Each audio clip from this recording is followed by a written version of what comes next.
I started working in the city on a Monday. It was August 22nd, 1983. My first position with the city, now I have to go back and think because there's been several, but I think I was the park superintendent, acting park superintendent. I believe that was the title at that time. My current position is Director of Administrative Services, and that entails basically I manage 5 departments. I have information technology, IT, volunteer services, human resources, fleet maintenance, and facilities maintenance. The nice thing that really keeps me fresh is the fact that having 5 different departments, every day you have 5 different challenges. I was Director of Parks and Recreation for about 15 years.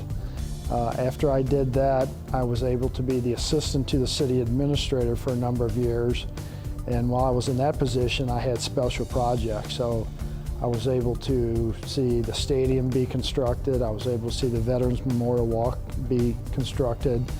And those were 2 interesting projects that are really once-in-a-lifetime type projects. So I was pretty fortunate to have those under my belt.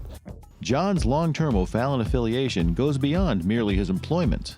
I've lived in O'Fallon my entire life except that period of time when I went to college. So yeah, I've seen a lot of changes in O'Fallon. When I was a kid, Interstate 70 was the farthest city limits south, and now, as everybody knows, we go on the other side of Interstate 64. Yeah, it really wasn't a big stretch to say that you knew a large number of people in town and they knew you.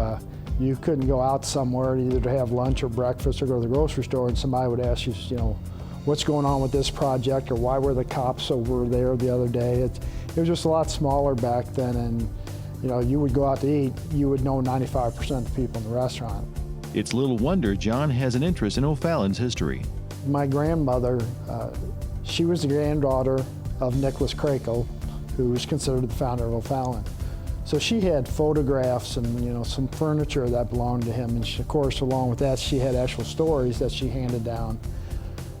Both sides of my family have been in O'Fallon for a long time, and so I grew up hearing the stories about what O'Fallon was like in the turn of the century, and then what it was like in the 20s, the 30s, the 40s, and the 50s. The city just formed a new commission, the Historic Preservation Committee, and one of the things they're charged with, among other things, is the preservation of historic buildings in O'Fallon.